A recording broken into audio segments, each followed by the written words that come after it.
All right, good evening, everyone. It gives me great pleasure to welcome you all to the Encino Ave pedestrian overcrossing removal project informational meeting. And I'd like to introduce the Caltrans District 7 District Director, Tony Navarez, for some opening remarks before we go to the presentation. Well, thank you and good evening, everyone.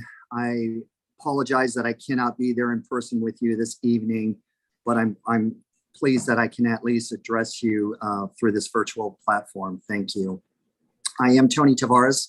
I'm the Caltrans Director for District 7, which serves Los Angeles and Ventura counties. And it is my great pleasure to welcome the entire community of Encino tonight at this informational meeting. However, before we get started, I would like to express my deepest condolences to the families and the entire community of Uvalde, Texas, as they grieve and they process the tragedy that occurred yesterday. My heartfelt thoughts go out to the people of Texas. Tonight, we will be providing you an update on the Encino pedestrian overcrossing project. I know we've held several meetings and conversations with the community and elected officials, and now I'm excited to present the US 101 Encino pedestrian overcrossing removal project. Although tonight's presentation is primarily focused on this one project, we are proposing several consecutive projects that will follow, and we want to continue engaging you throughout this process. We intend to hold additional meetings and workshops with you beginning as early as this summer. Caltrans is a people-focused and community-centered organization, and we want to be a good neighbor to all of you in Encino. Equity is a foundational principle for us and a lens that we use to deliver transportation solutions to all communities. And as such, we are committed to collaborating and listening to you and hearing the community's needs and concerns. We want you to help guide us. We want you to help drive those transportation decisions in your community, those decisions that will benefit your community for years to come. And as we identify these needs, safety for all users of the transportation system is paramount, and it must be at the forefront of any decision that we make. We must deliver safety enhancements that are both responsive to the priorities of your community and also benefit all users of the entire transportation network. Our vision is to achieve a brighter future for everyone through a world-class transportation network. And working together, I'm confident we will find solutions that help us achieve this vision. I want to personally thank the offices of Senator Henry Stern, Assembly Member Jesse Gabriel, Council Member Nithya Ramnan for their guidance, their collaboration with us, and to the Westmark School. Thank you for providing this venue for tonight's meeting. And thank you to all of you for sharing your time with us and participating in tonight's discussion. My team is here this evening. They will be providing a presentation of the upcoming project, and we look forward to hearing your thoughts and your comments. So without further ado, I want to thank you once again for being with us this evening, and I'm going to turn it over to my team. Thank you. All right, thank you, Director Tavares. Next slide. So I'd like to introduce the first speaker, Karen Fong.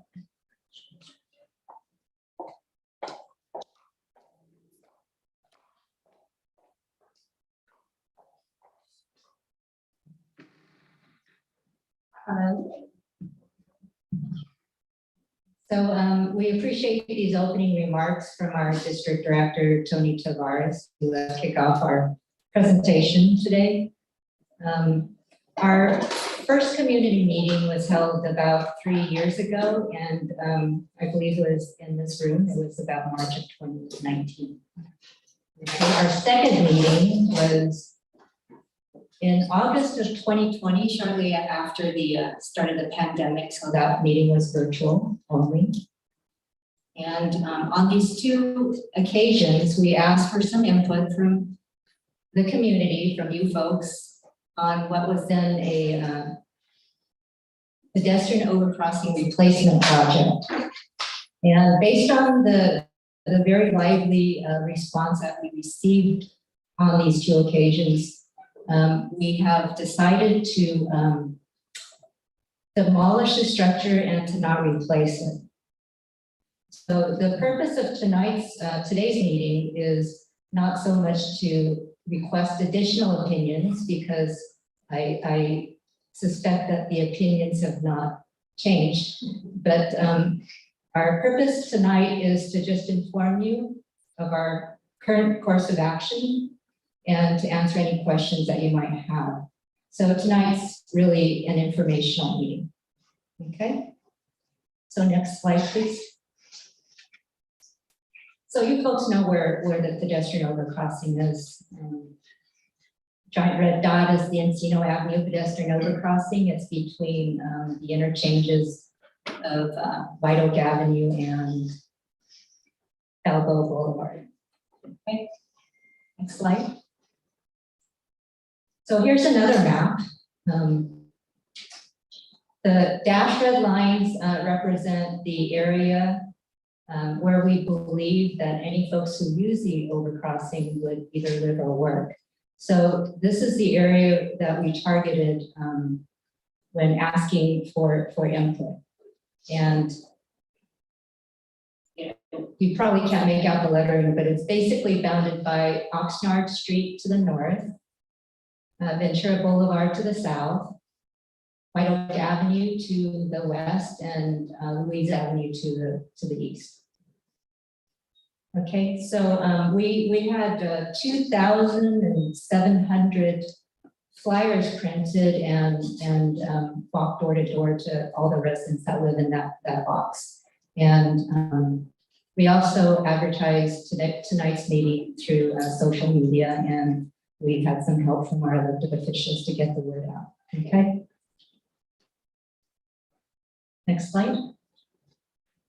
So we'll give you a little bit of background about this project. The Encino pedestrian overcrossing was built in the 1950s. It currently doesn't meet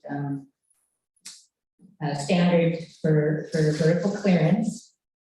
And as a result, we have some trucks hitting the underside of the structures on occasion. Okay. So that's not a good thing. And our original proposal to solve this problem was to replace the overcrossing at a higher elevation to allow the trucks to pass underneath. Okay, but based on the previous meetings, we have reason to believe that you folks do not support the replacement option. Okay, and it was also suggested at previous meetings that the overcrossing should be demolished, removed permanently, and we should route the pedestrians to the existing Louise Avenue overcrossing, which is located about a quarter mile to the east. Okay, so based on what we heard, we are complying with the wishes of the community, and we're moving forward with this project. Okay, next slide.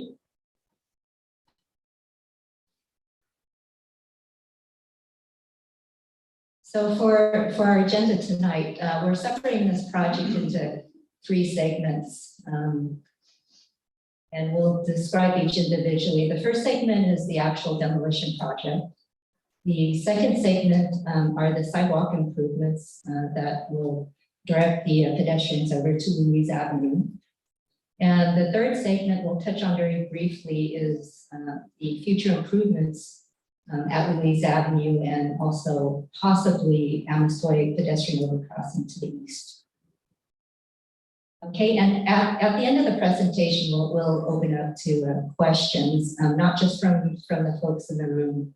We are live streaming from our Caltrans YouTube channel. And so the folks who are watching at home will also be given the opportunity to ask questions, and at the end of the presentation, we'll provide you with some information on how to do that for folks at home. Okay, next slide. So here's an aerial view of what I just described. Again, the demolition project is in green, segment 1. The sidewalk project is in yellow, and the future improvements at Louise is in blue. Okay. Next slide. And at this point, we'll start with segment 1, and I'll hand it over to my colleague John Yang. I'll let him introduce himself. Thank you, Garen. My name is John Yang. I'm the Assistant Division Chief in Division of Construction in District 7 Governance. So we're excited to present our project to you. We are currently working on the project. It will be advertised soon, and I'm going to go through the details. And hopefully you guys will have a clear understanding of what we're going to do soon, and then we'll ask questions. Next slide, please. So this project involves in removing the bridge, as you can see. So as you can see on both sides, we have spiral ramps. So that will happen during the first Friday night to Saturday morning. We're gonna take those down. And later on, we're gonna close the freeway and demolish the structure over the freeway with a full freeway closure. And then we're gonna hold off, finish the cleanup and all that. And we're gonna basically wait for a period of time until our median barrier is constructed, because as you can see, there is a project in the median right now. Then we'll come back and then we'll reconstruct the sunwall opening.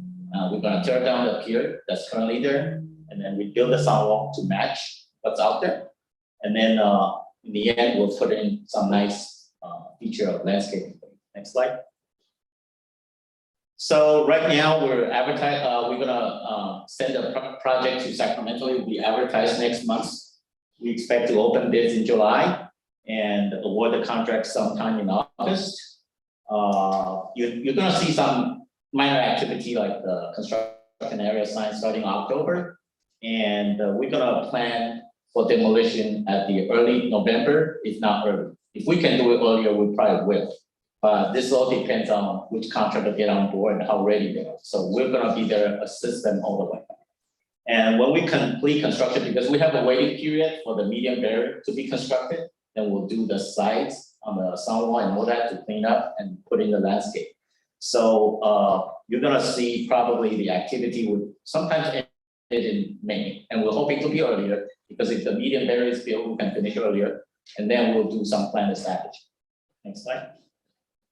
So this is how we look from the freeway on the side. As you can see, we're gonna do the spiral first, the first night. Then the main span will be the second night. And then the sunwall removal and replacement will come later on until we finish our median barrier project. Next slide. So as I kept mentioning, it's gonna happen in one weekend freeway closure. There will be noise and dust, but we're not going to use any dynamite, so don't worry about it.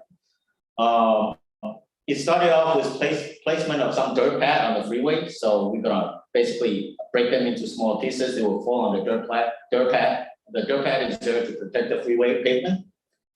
And we're going to haul out the material, recycle them, and that's basically it. Next slide. So this is a picture we got from, as you probably heard, this is a mini Carmageddon that didn't happen because due to the pandemic, the freeway traffic was, I think it was the start of the pandemic about 2021. The traffic volume is so low, we see the chance to close the full freeway on Interstate 5 from 134 to 170. And then we basically demolished this Burbank Boulevard overpass. So your bridge is going to be very slim. It's not going to be the same, but you get the gist of it. When you look at it, it's going to be the huge loader with the jackhammering. And then the first step is we're going to remove the fences and the barrier alongside of the bridge. And then later on, after the dirt pad is constructed, we're going to go there with the loader and then start just jackhammering over. Next slide. This is a drone view from the top.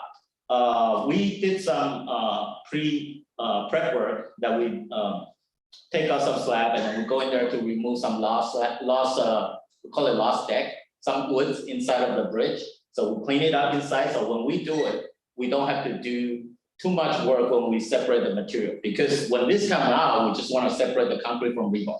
We don't want to have wood or anything blended in it. So as you can see, this is in good progress. We just take out the deck. Next slide.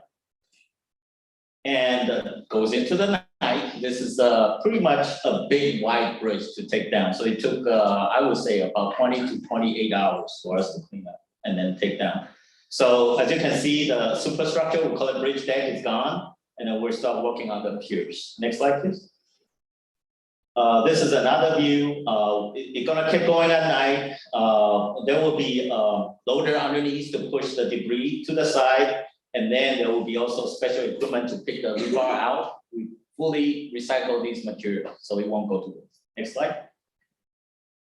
This is how it's gonna look in the face of the abutment when things come down. And then again, there will be loader push it to the side. There will be equipment picking up the rebar, and the rebar will go to one side, the debris go to the other. Next slide, please.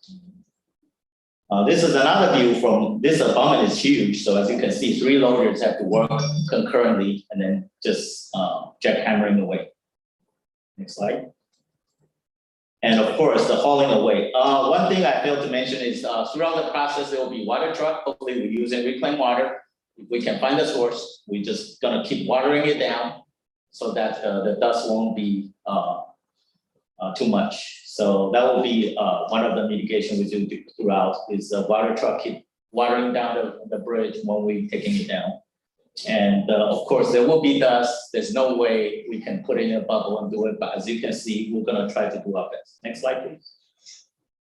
This is how it looks after it's all cleaned out, pushed away. This is almost done. We're just doing the final wing wall and all that. And then we can start cleaning up at which point to reopen the freeway back to the public. Next slide, please. Now, I'm gonna turn to my colleague in District Traffic Management Office, Yari Ame, to talk about the projects. Thank you. Thank you, John. Good evening, everyone. As my colleague John talked about removal of this pedestrian overcrossing, and going to touch base on and provide some information about traffic requirement and how we plan to mitigate any adverse impact of this closure to traffic. Basically, we are planning to deliver this project in only one weekend. The first night, we are going to need to close the 3 lanes of each direction of the freeway. But that's to remove the spirals. You say 3 or 2? 3 lanes and 2 lanes are going to remain open in each direction. With that, we are going to remove the spirals. And the second night, we are planning to shut down the freeway completely. All 5 lanes in each direction are going to be closed to bring down the structure, the main structure. With that, we have a comprehensive transportation management plan in place, and we are going to share those points with you. Please, next slide, please. We are going to implement or utilize our permanent changeable message signs that we have on the freeway that you all have seen that we use for sometimes. Then we are going to use additional portable message signs, 33 of them, strategically located throughout metro, throughout the metropolitan area in LA. That's to, our main focus is to detour traffic through the freeways, not to avoid, we try to avoid local streets. However, with that, we are still going to have some spillover to the local streets. I don't want to give you that assurance that's not going to be, local streets are not going to affect it, but we have mitigations for that also. So with that, as I said, for detour through the freeway system, and then you detour through the main arterial routes. Then with that, for that, we have coordination with the City of LA, we are in close coordination with them to adjust the signal timing and get more green light for in the direction of the detours. And we are going to have traffic officers at the major intersections to manage traffic. Next slide, please. These are the, as you see on the screen, those are the portable measure signs that we are planning to deploy 2 weeks before construction, before the closure, and before every major decision-making point throughout the area. As you see, we go as far as route or beyond Route 5 and on 134 and on Route 10 as well. So it's all over the place. We go all the way to Ventura. Next slide, please. This is our plan how to detour traffic through our freeway network. The red arrows shows northbound traffic. As you may see, Route 5, Route 170, 405. Of course, everything, that's the only option that we have, going to 118 eastbound, and then 23 south to 101 again. We don't have any other alternative. So on the southbound, as you see the blue ones that represent traffic on the southbound, we try to go again 23, and then 27, Topanga Canyon, and then to Route 118 and 405 south or 170 05. So this is our plan. That's what we are trying to achieve. Next slide, please. This is for the spillover. What we are going to have, traffic diverted through the main arterials within the city. As you see, we are utilizing Ventura with those routes that are parallel to the freeway, to 101. Ventura Boulevard, and then we have Victory Boulevard as major ones. Of course, Burbank Boulevard is going to be utilized as well. So those 3 major parallel routes to 101 are going to be utilized, and then of course, to White Oak and Reseda Boulevard on ramps again to go 101 north. Next slide, please. This the blue arrow are for the southbound traffic and how we detour through the city streets. Again, Ventura Boulevard is going to be utilized, Victory Boulevard. As I mentioned, we are going to have close coordination with the City of LA 2 weeks in advance notice, and those lights in at the major intersections going to be readjusted during the closure time to give more green to direction of detour to decrease the impact of traffic. Do we have another slide? I think that's that's my part of traffic. I would be more than happy to answer questions afterward. Now I have a question. Can you hold the question and finish the presentation? It was about what you said. You said you want to clarify something. Go right ahead. I would be more than happy. You were showing a bunch of slides showing the area. Is the overpass at Encino the same approximate size as the overpass that was destroyed, taken down, as shown in the slides that were just put up? I'm not sure. Half the size? Can you repeat the question so I can understand? You asked the question. No, I didn't understand the question. The question was, there were a series of slides projected Yeah. showing a demolition of another overpass. Yeah. You see those? That overpass. The question is the slide that we showed, the demolition of another overpass. That overpass was much bigger in size than Encino. Can you give me an approximate as to how much bigger it was? John, do you have an idea? I think we have at least counting, like 5 or 6 lanes over it, but this one is only pedestrian. Okay. So, yeah. So So that, it's about 7 or 8 times wide at least. so the slides that we saw, of that overpass, or that structure that was brought down, those slides are like, has 5 lanes going over. And this one has only 1 lane for pedestrian crossing. Okay, so 1/5 almost of the size, what it is. And now I go to Yusuf to talk about segment 2. Thank you so much.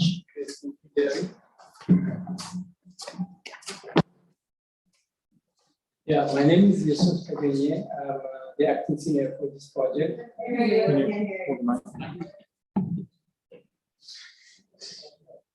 My name is Yusuf Kaganye, and I'm the acting senior for this project.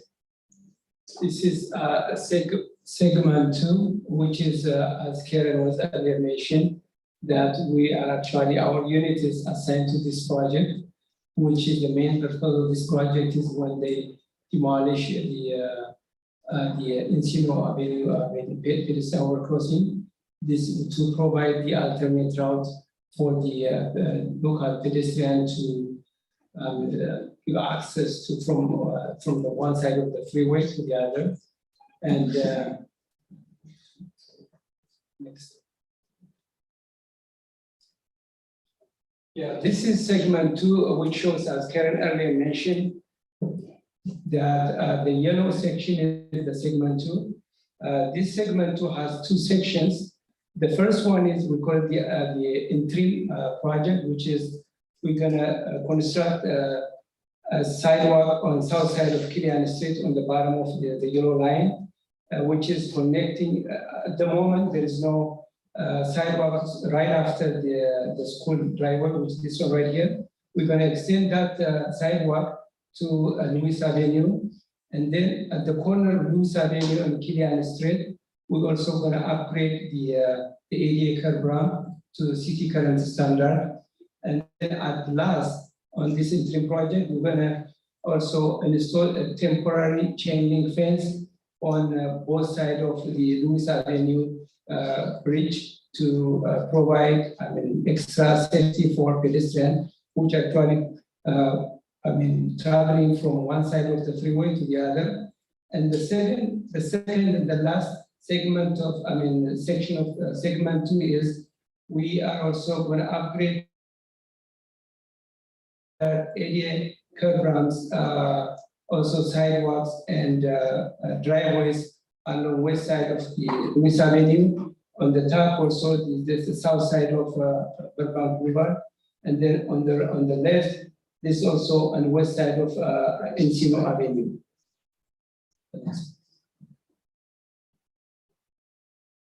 We're going to show you about 4 minutes of a video clip about the project.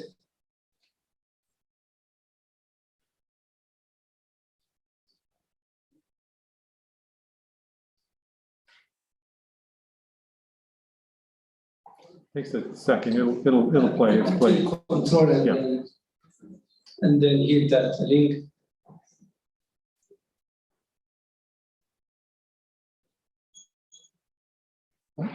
Yeah. Yeah, push control.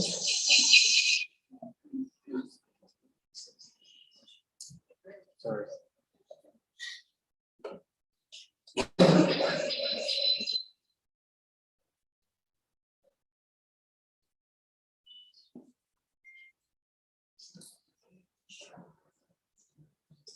Yes. What you see, the one earlier they talk about the existing Encino Avenue pedestrian overcrossing, which is going to be removed soon.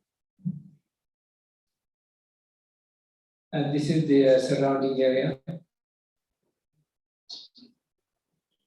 And what you see, this one is the route we're going to reroute the provide this for the doing construction. Right after the construction.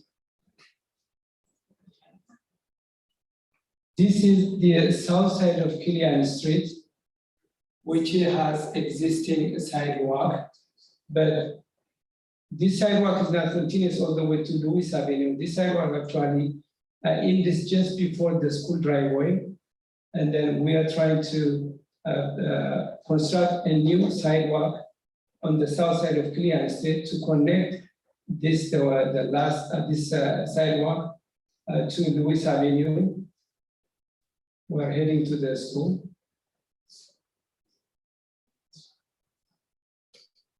I know the video is a little bit slow. Yeah, we're approaching the school driveway.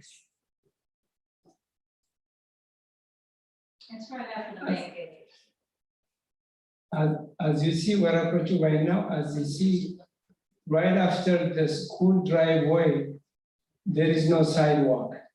We have to extend this existing sidewalk all the way to Lewis Avenue by providing the 5-foot sidewalk. And then at the corner of Killian Street and Lewis Avenue, we have to upgrade also the existing ADA curb ramp to meet the city standard. We're approaching Lewis Avenue.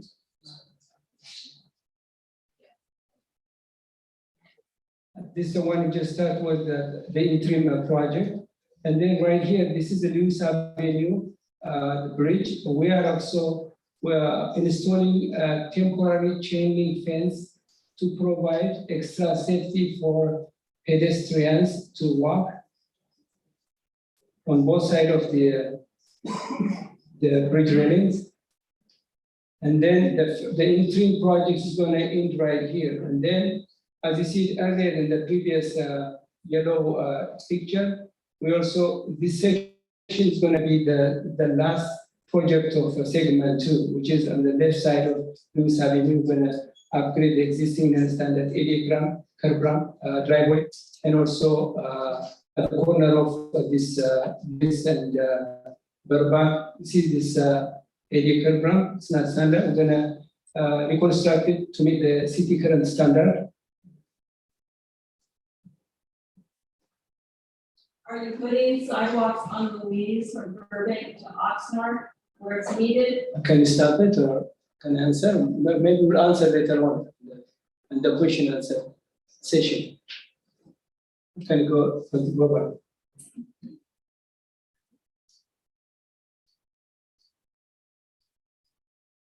Yes. Yeah, right now this is the Burbank Boulevard. We're facing west. We are actually upgrading and spot location on the left side of the Burbank sidewalk. These are all residential area, the townhouse or I guess apartments. And as you see, some of the area is just look standard, some of are just narrow sidewalk, and maybe we also check the slope to meet whether it meets the city standard. And then also there is one a driveway just before Encino Avenue.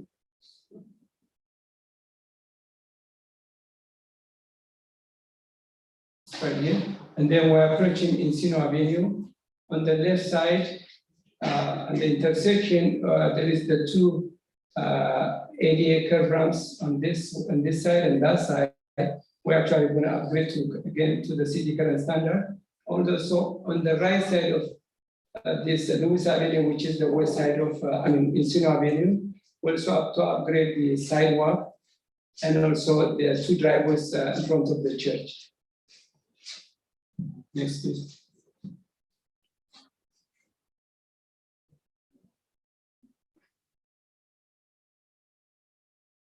Yeah, this one, as I mentioned earlier, this segment has two sections. The first one is the interim sidewalk, which I said earlier, to build the new sidewalk of Killian Street, and then also upgrade at the corner of Killian and Lewis Avenue, 180 curb ramp, and also at the end, finally, we also have to add a temporary chain link fence on both sides of Lewis Avenue bridge railings. And the final one is just from Lewis and then Burbank and then Encino Avenue, sidewalk, upgraded sidewalk, ADA curb ramp and driveways. This is what, this is just a slide, this is here, Kilian Estate, south side of Kilian Estate, as you see, we mentioned earlier, there is no sidewalk right after the gate, and then we have to provide a new sidewalk all the way to Louis Avenue. Next. And this is the one I said earlier, you didn't see it earlier, but this is the existing 8-acre ground which we have to upgrade to meet the city standard. Next. And this is again the bridge, Louis Avenue Bridge.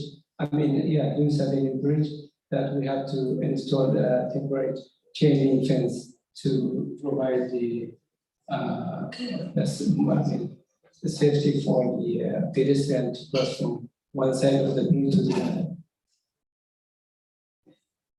Yeah, this is the timeline for this project, which is the interim project. We're going to advertise the project in August 2022. The bid will be open on August 2022, and we'll award contract on September 2022. And construction will begin on October 2, and construction will complete on December 22.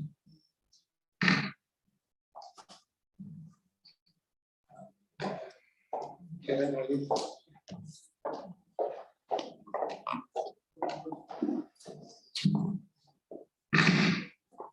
In case you folks have questions, we'll take them all at the end. Okay, so this brings us to segment 3. We're going to briefly touch on what we're planning to do at Louise Avenue overcrossing and possibly at the Anastoy pedestrian overcrossing to the east. Okay, next slide. Okay, the red dot on the left is the Louise Avenue overcrossing. Red dot on the right is the Anastoy pedestrian overcrossing. So you folks know where that is. Next slide. Okay, so segment 1 and segment 2, the demolition of sidewalk work, those are fully funded projects. And the design is complete or very nearly complete on them. This is not the case with segment 3. Segment 3, we're very much at the beginning of the planning process. The project is not funded.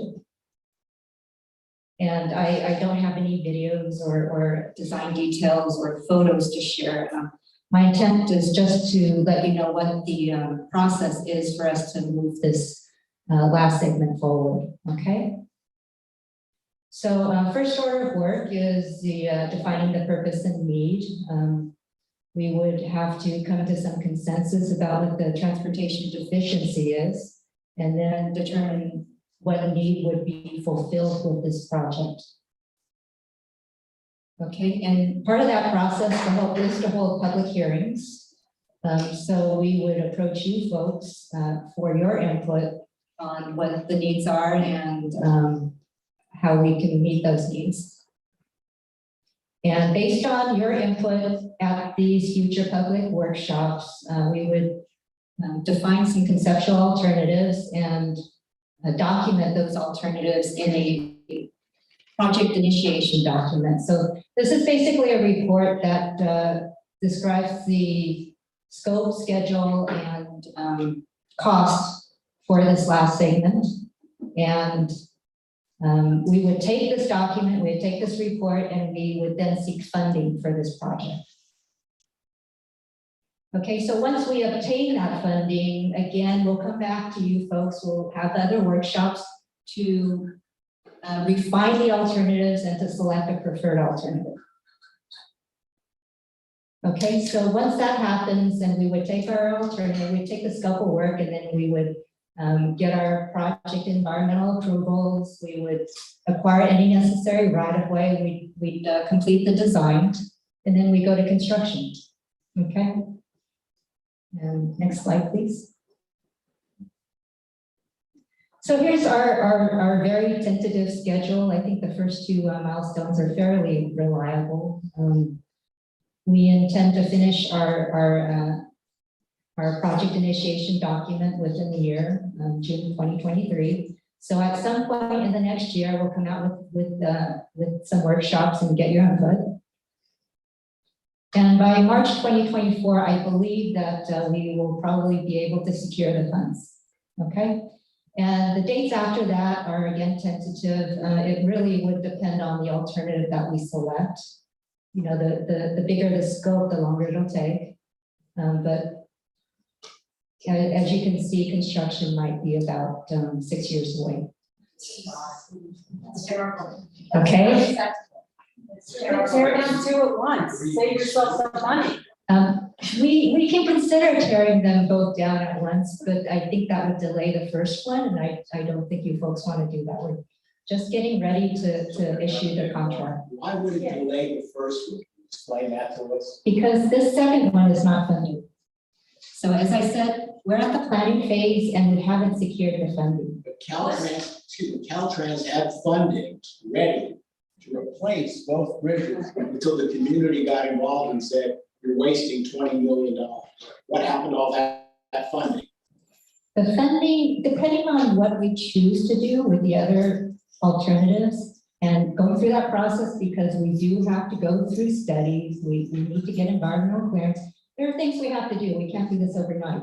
But depending on what we choose to do and when we determine what that cost for doing that is, we would have to get that money because the money that was available was not enough to do what you might want to do at these other locations. Okay, let me give you just an estimate of how much this will take. Wait, well, let me interject, because this is going really slow, and some of us have to like get to some other appointments. So my name is Janie Thompson, and I have sent you guys millions of emails. And this has been a 5-year, and I'm gonna call it a battle. It's been a 5-year battle, because that's how we see it. People can't hear you or listen.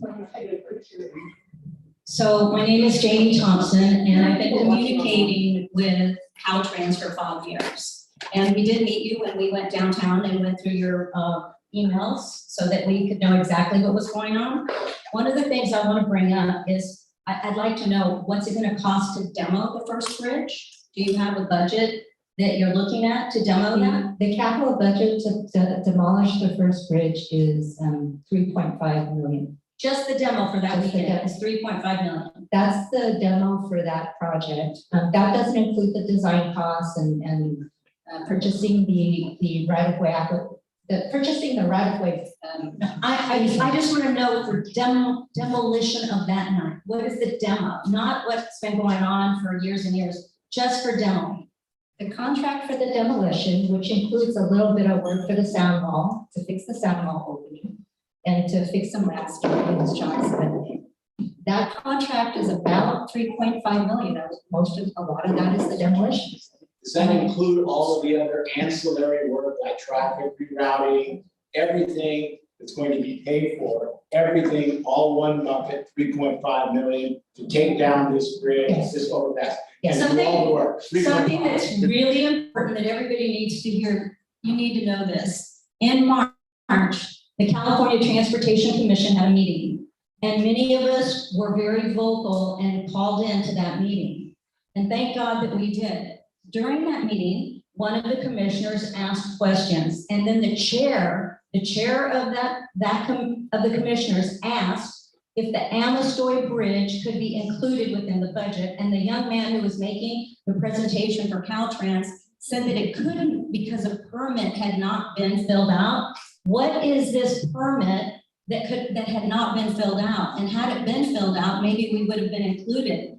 And my concern here is twice you have said possible on Amistoy. You're using the word possible as if it's not even a possibility for us.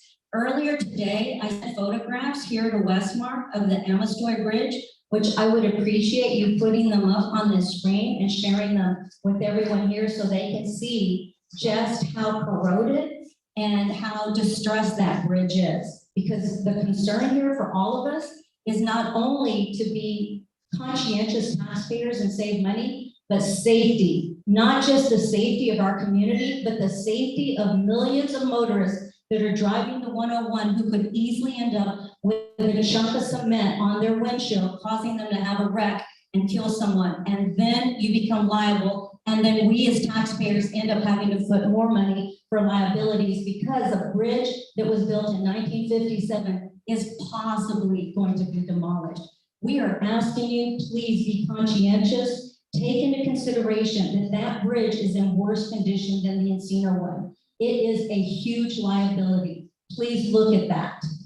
It is more important to concentrate, and also on Louise. Thank God he's saying they're going to put up temporary chain link fencing. You need fencing because we have lots of, unfortunately, mentally erratic people that are wandering around here who think that Amestoy Bridge is their home. That person could easily throw something over the edge on the Louise Bridge and go onto the vehicles below. You need to put up chain link fencing, and it also needs some lighting. Okay, so before we move on, I think we only have one more slide or whatever, so we can at least get to the Q&A. Sure. It sounds like you all want to get to the Q&A. One more. No questions. We'll be there in a minute or It's two. 1 inch taller than the Encino. Yeah, so if you can just Okay, hang on for 1 minute, we'll get to it. And- Yeah, the reason Craig's holding us off is we want to give equal opportunity to folks who are watching us from home live stream. If you want to go to the next slide. So we were there, and then one more slide. Okay, so for the folks who are watching from home, we want to give them the opportunity to also ask questions. I'm providing the contact information for our public information officer, Jeremiah Tevis, who's in the room with us right now. And if you want to submit a question, here's the information.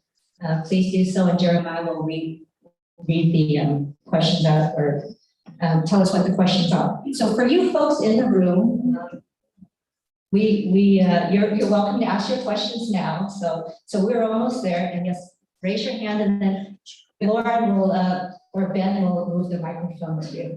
Right, and before we begin, thanks, Karen, I just want to clarify something that was said here. The Encino Avenue POC Bridge project, somebody threw out $20 million. I don't know what the total budget was for that project. But no, it was not for both. It was for Encino POC. Encino POC is the one that has the lower vertical clearance, and it doesn't have the protection of Louise Avenue when you're coming into town for the overheight loads. So I do believe that that bridge, the Amestoy Bridge, has been hit before, and that's what we've alluded to a few times here. So we're going to take a global look at another project, and so we can start working on a project, and Karen alluded to developing a need and purpose with the community. And obviously, we'll be canvassing an area that includes a wider area than the Encino POC project. So we can get your input, and we also do want your assistance and help on defining what that need and purpose might be. So there is no project, there is no funding for said project. The reason why there's the March 2024 date is because that's the next time I can actually program a project into what would be the 2024 shop, and that's when the CTC could potentially program funds for a project. But again, there is no scope on that project. So I just do want to clarify that the Encino POC removal project, that was never mixed with Amestoy. I know that the community has kind of alluded to it, but that there was never any funding in that project for Amestoy. Okay? There might not have been funding. And with but that, every one of our elected officials wrote letters in support of the community asking that both bridges be demolished. That's on record. They all wrote letters. Our assemblyman, our state senator, and our councilman, and also the Encino Neighborhood Council and the Encino Property Owners Association, as well as the church. Thank you. Yes, and we do recognize that, and that is why we're generating a project to take a look at that. Okay, and I think this gentleman had a question. Yes, my name is Marshall Barth, and I've been involved in this thing for going on 5 years. And I would like to thank Caltrans people for holding this meeting tonight and for ultimately coming up with the correct decision 3, 4, 5 years late. My question involves, because I didn't quite understand what they plan on doing on Killian. I understand that the extension of the sidewalk on the south side of Killian, the north side of Killian has no sidewalk at all. It's dirt, and as dirt, it has been for 19 years a regular dump. On that one section of Encino to Louise, again, for reasons which I have never been able to get an answer for going on now 19 years, is why that one section has no sound wall. And my question is, will the project that you're doing on Killian, as well as the demolition of the bridge, will that include at long last a sound wall on that one portion which somebody forgot to do? Which one across the street? From Louise to the next street. Well, there's nothing on this project on, can you hear me? There's nothing. Sorry, there's nothing on this project of work other than at the corner of Killian and Louise on the freeway side. There'll be improvements to the curb ramp, but that's the only thing that's taken place on that side of the street. The sidewalk will be extended on where the existing sidewalk is. South side. The north side will be left the way it is, except for the no landscaping, no sound wall, no anything at this point.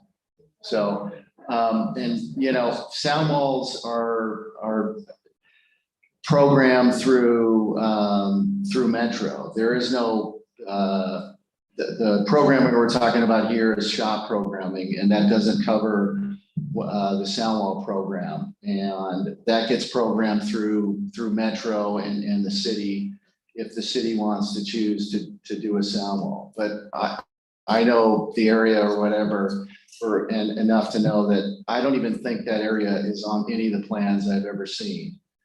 So. Everything we're gonna do, Warren, you have a question? I think the question back here. Thank you. So, you know, just to get it out of the way up front, I'm one of the people that does like the Encino Avenue Bridge. I use it multiple times a week, but I do get that the majority of people in this room don't want it, and I see what the plan is in terms of getting rid of it, which also makes sense here. The state of the bridge, even though I do, like I said, use it multiple times a week in the evening, in the morning, walking my dog, etc. But one thing with using Louise as a pedestrian overpass instead is, as was mentioned before by you over there, you know, the fence is really low, which is dangerous, and a temporary chain link fence I don't think is really enough there. There should be something called permanent installation. There should be permanent lights on there as well. That whole intersection from Burbank to the Killian Louise section is in pretty rough shape, as well as just those two adjacent sides of the street on Killian as well, which doesn't make them nice if you were walking up to you know, the section of the boulevard where Encino Avenue is, just going down Killian that way. That's not really a nice or safe walk. The way that the road curves is very speedy, and there's no stop signs. There's nothing that really makes it pedestrian friendly for the rerouting of pedestrians. So I would love for that to be kind of just considered. And the other big piece is on the south side, or the north side rather, of the 101 that comes into the Encino Avenue Bridge.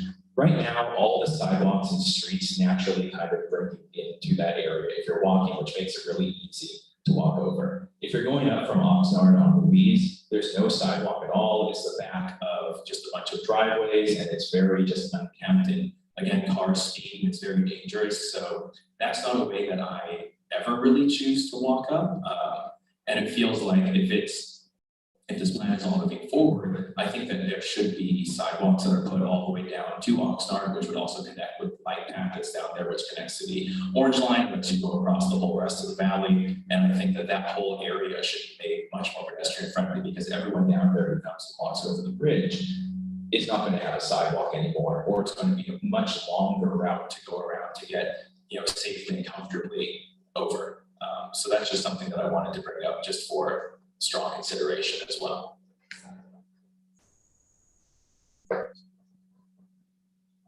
We do have a question online. So this is a two-part question. Once scheduled, will the demolition continue, rain or shine? And how loud will the demolition be? You wanna? Demolition gonna start, basically Saturday night at 10 p.m. The actual noise price around, 11 o'clock. And, yes, if we determine that weekend is the weekend, we're not gonna stop because there is no, reverse of this. When you start taking down the bridge, it's gonna be considered unsafe until it's completely down. And as for the noise, these are the equipment that generate a lot of noises. So we're gonna try to mitigate it as much as we can. And basically, it's gonna be noisy. That's why we wanna let the community know, and then we will also put out the information for you folks to know that for that particular Saturday night, the freeway will be very, very extremely noisy. And then that's our practice. And then if you have certain concern, welcome to talk to the gentleman here. He's our PIO, and then we'll figure it out. Thank you. Yeah, just to add, the gentleman up front here, the bring it over to I actually think he was first, but that's fine. We show those pictures of the Burbank Boulevard overcrossing being demolished, so you get a sense of the same size of equipment. So it's a much smaller bridge, and we did that one in 28 hours. So we don't anticipate any issues about demolishing it in the closure that we should do, the time that we showed you. Thank you. My name is Rick Klein, and my wife and I live on Amestoy. I've been a resident there for 44 years.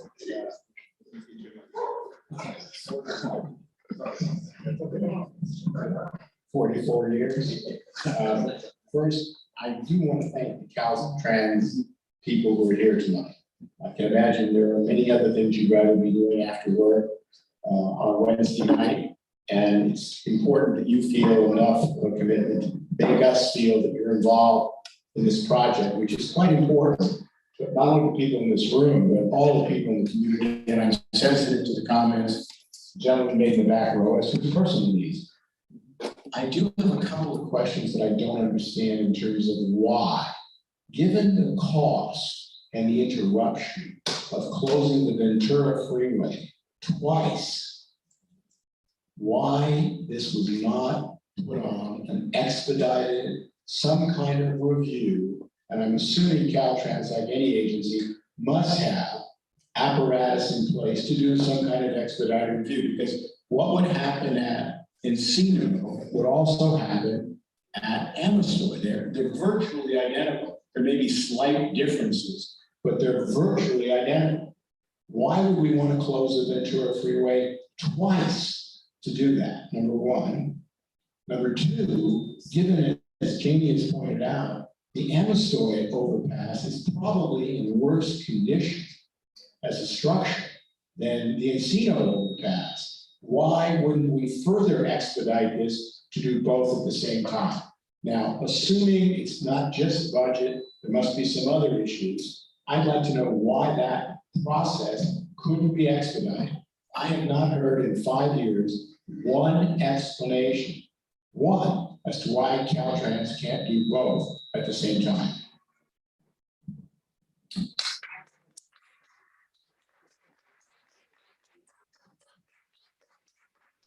My only one, I guess, again, the purpose and need of the Encino POC was originally because of the vertical clearance issue. There is no intent at this time for Caltrans to replace the Amestoy POC or to remove the Amestoy POC. So if there's any necessary repairs, we would just repair that PLC.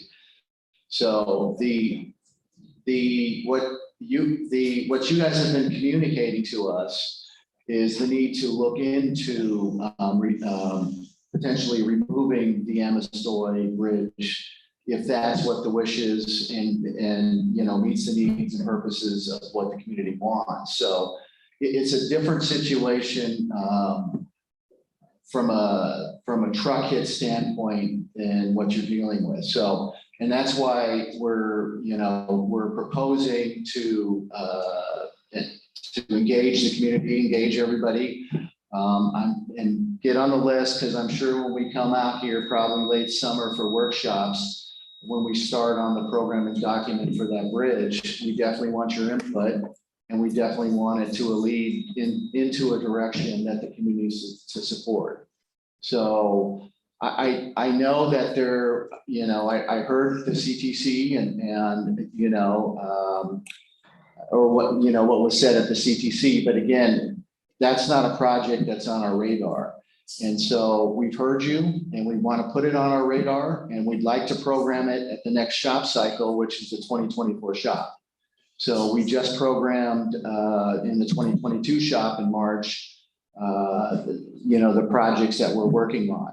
So we've added this project to work on the PID, and we're hoping to insert it into the to program it in 2024.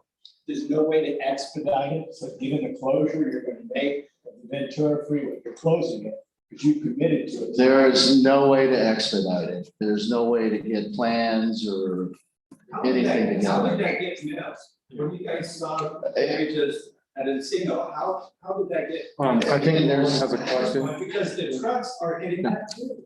You can see underneath. Yes, but understand that, I forget the bridge in Ventura. There's another bridge out there, forget, that has vertical clearance issues too, that we're also addressing, but Encino is the next one as you're moving in. So, and again, that's protected from the other bridges that are on both sides of it. So again, we have finite amount of funding. It's not an issue where we're looking just to remove things, that serve dual purposes. As you know, there are users of both of these POCs, and we've heard from the public that some, probably a small minority, wants to continue to use the POC. And that's why that project went out originally as a replacement, because we had every intention to raise it and keep the POC. But again, that's not happening. We hope to be out here in the first week of November weekend, and that thing will be gone. We have another question over here. Yes, hi. My name is Leslie Ruth. We have lived here now for 43 years. We are at the corner of Addison and Aldea. And my question is, the gentleman indicated that there would be signs posted on the freeway giving 2 weeks warning notice when the freeway would be closed down. I would like some guarantees that we, as members of this community, will also receive written notification of when that is going to happen. Because I can tell you that when it is quiet on the weekends, day or night, as far away from the freeway as I am, we hear it. And there is no doubt in my mind that we will be hearing the demolition, even at Ventura Boulevard. Thank you. So, you see the email address on the screen? That's what you want to email.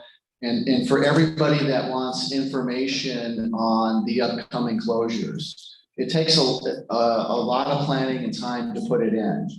And if we don't get the information out in time, then things get pushed later. But we have every intent to be out there in early November to do this. And if you want to be notified of when the closures are going to happen, and you'll get multiple notifications before that final weekend does happen, please email Jeremy and ask to get on, or Jeremiah and ask to get on that list so we can inform you. And if your neighbors want information also, please ask them so we can send that out. So we definitely do not want to not let the people know. Thank you, Barry. Got one more over here. I want to thank you. I really am appreciative that you're here. And I know that I speak with a lot of passion because for more than 13 years, I've been the person who's been advocating for my community. And I listen to their concerns and their complaints, and a lot of them aren't here because we heard about this meeting very last minute. And then I was told that 2,700 flyers have been distributed. Some of them are distributed like 2 miles away from us, nowhere near us. Sure what's happening with your system. I apologize here. So your flyers went to areas that were nowhere near us. I do a newsletter that goes out to 400 residents. So they were alerted, but it was very last minute for a lot of people. Had we had advance warning, there would be more people here. It's really concerning when I hear you say that you've just been, informed about the Amistoy one, because we have sent so many emails to John Belinsky and Tony Tavares. We've never stopped sending those emails, making our concerns, sending our concerns to them, because we are concerned about what happens financially, and we never saw enough foot traffic on the Encino Bridge. And when we first got word 5 years ago, it was Marshall who alerted me that Caltrans workers had told them they were building a new bridge. And I went and found their offices off of Reseda somewhere. And then I received a phone call from Javad. And at that time I said to him, he said he was over the project. And I said, well, what about the Amistoy Bridge? And he said, what Amistoy Bridge? And at that time he had never been to the location. So Caltrans didn't know there was a second bridge. So we've been concerned for 5 years because those bridges were built at the same time. We're not sure why there's 2 bridges. Somebody jokingly said, well, there's 2 bridges because they probably had somebody like you back then making them put up a second bridge. So too bad for us. But we are concerned about the safety. There are photos, and I would really appreciate if some of you would actually go to the Amistoy Bridge and look at the deterioration. It is serious. It is an accident waiting to happen. Janie? Thank you. I have taken your photos and I put them through our system. We will have someone come out and look at that. Just my initial blush is it looks like corrosion where the fence is. And there are some bridge hits. We do need to look at that, but we are processing that. As soon as I got those from Jeremy, I put that through my staff. Thank you. And thank you. And just for, we inspect, do inspections on all of our bridges on a 2-year cycle. So, and if there's any fixes that need on any of the bridges, not just Amistoy, that's how those fixes kind of get generated for projects to fix anything if it needs to be fixed. Okay, and we have a question here. Hi, I'm Shelley Cartman. I lived in Encino for 38 years, and I lived through the California Northridge earthquake. And I know a bridge, I don't know exactly which bridge fell and someone was killed in their car. And now that I'm hearing how dangerous Amistoy bridges and things are falling down, and I taught in elementary school, and I know what happened to my classroom. I know my cousin's home was destroyed in Granada Hills, and this freeway, this bridge is so dangerous. Do it at the same time. Do it tomorrow. Get the money and take care of it. I don't want to have anybody feel as dangerous as going under that bridge when it can be destroyed.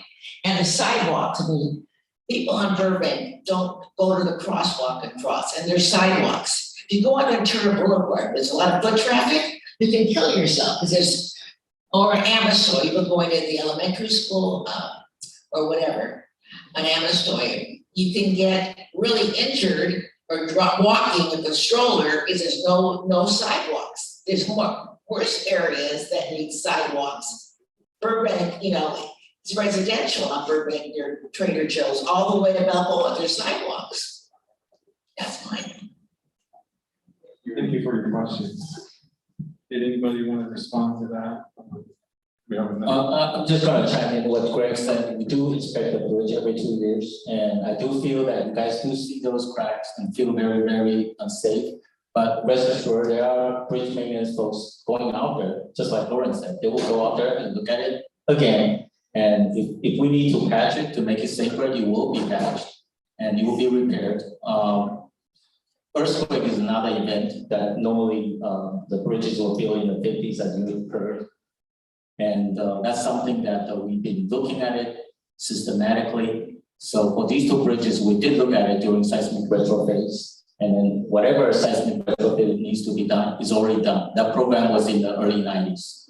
So rest assured, the bridges are safe. So we don't want to make you feel unsafe when you drive under it. I drove under it just now. And then basically, we have state employees going around, do bridge inspection every 2 years. I just want to stress that. Thank you, John. Greg, did you have a comment you wanted before we go to the next question? Well, my name is Gregory Farr. Is that what you were looking for? Okay. Double R, yes. So, and I'll just to highlight for you, I am also a Valley resident and City of LA resident. And at the time, at the Northridge earthquake, I was living, if you drew a line between where the hospital collapsed and the 118 bridge collapsed, my house was in the middle of that line. So, and we've fixed every bridge has been retrofitted. So there's no worry about the bridges coming down. Thank you, Greg. And I Lauren, have a question down here. It's been several years since you guys started deciding that you wanted to take the bridge down, Thespian Bridge. The community's changed over those years. A lot of people want, I always walk across it. Loads of people walk across it. You don't know because you don't stand there and you never walk across it. But people from the other side of Burbank walk across it up to Ventura Boulevard, and it's very pleasant. You don't want to walk on Louise, you don't have to, because there's no sidewalks to get up there. So you haven't addressed the human aspect of creating a place for people to walk.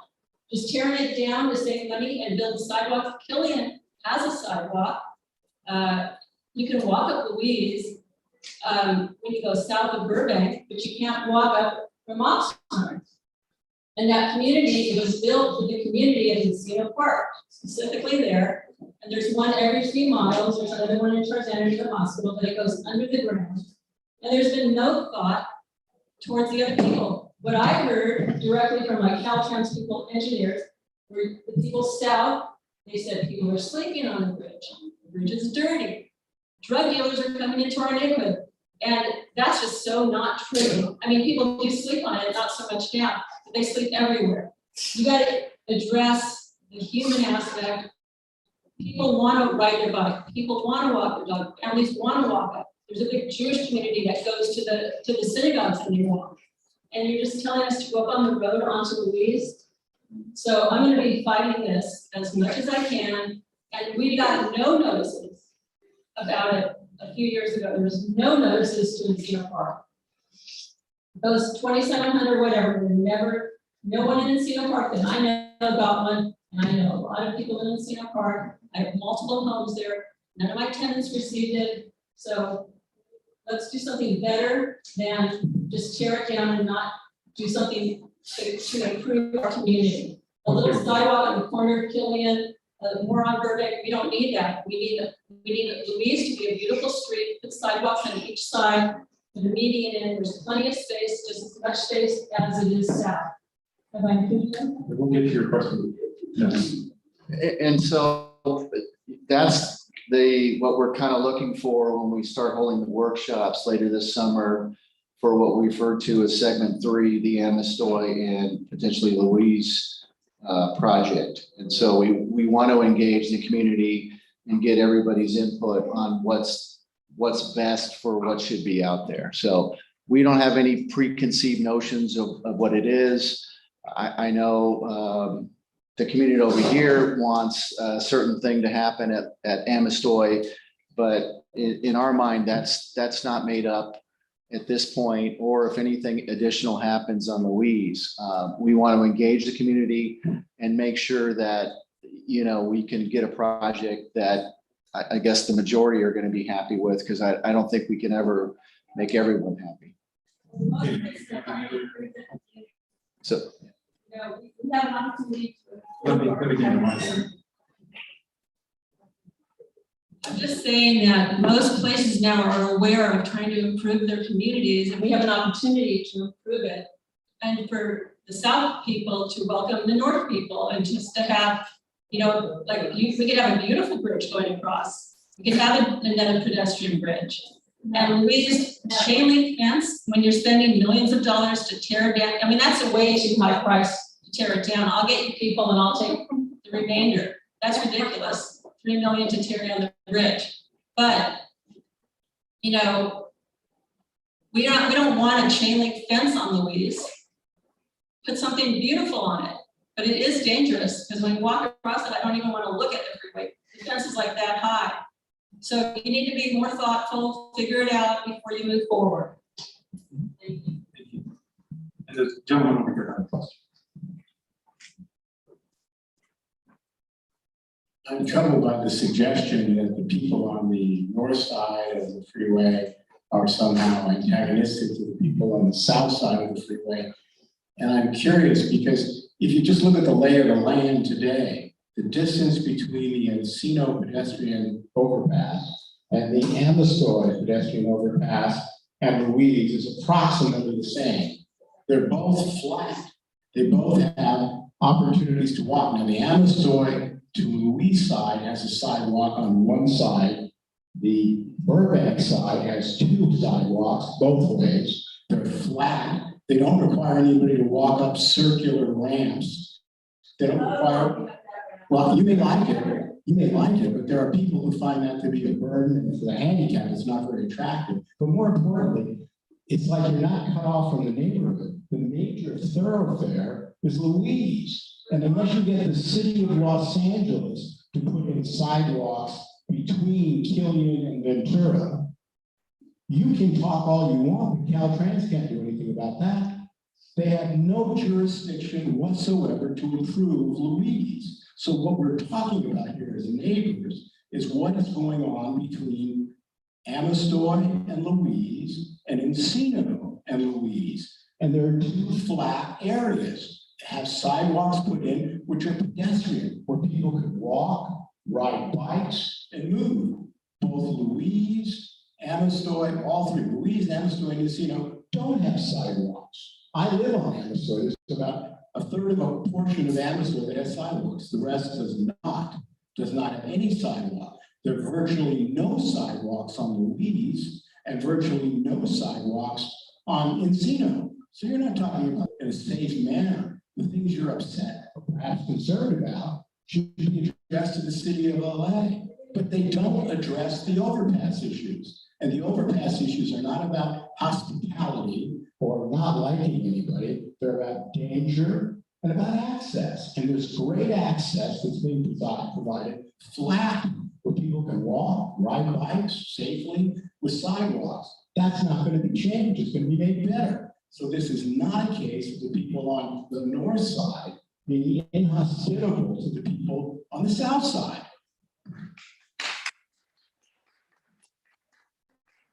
Other questions? Did I see any?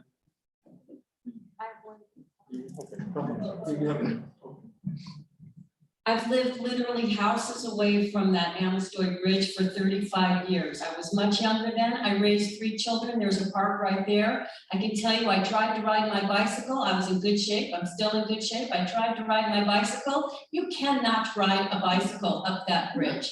And if you ride it down, you're going to crash and kill yourselves. I would not allow any of my children when they were younger to ride or even walk. It is not safe to be around there. I was mugged in that area. You can't walk into Trader Joe's, which I did almost every day prior to this lockdown.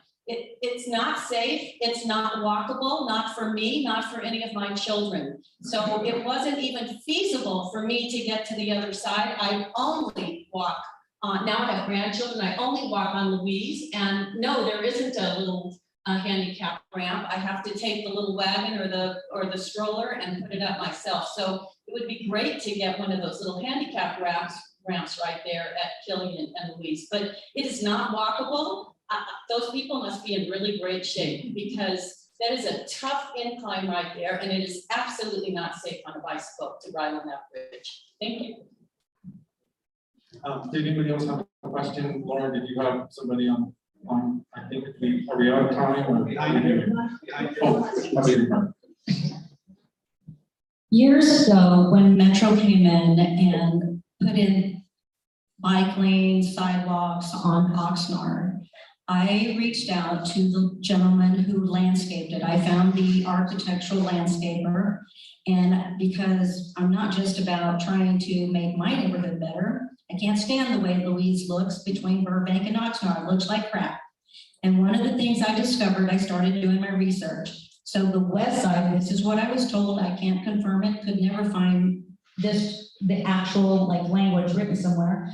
The west side of Louise has driveways. I was told that the city gave all of those residents that land behind their homes up to the curb. And then on the east side, that still belongs to the city. So I asked this gentleman what it would take to put, because I know cement's expensive. I wanted just a DG pathway so that people could walk on Louise between Burbank and Oxnard. And I said, let's put in some crepe myrtles and some drought tolerance, because I was going to try and get water from the Sepulveda Basin, because we have the reclamation center. That's a tip for you guys, where you get your reclaimed water. So I wanted to bring in the purple piping. It was going to cost $1 million just for DG walkway with the crepe myrtles. I can tell you, as someone who is a citizen arborist with tree people, we could easily get trees in there. What we need to do is find some grants and put in, I mean, if you wait for the city, it could be another 20 years.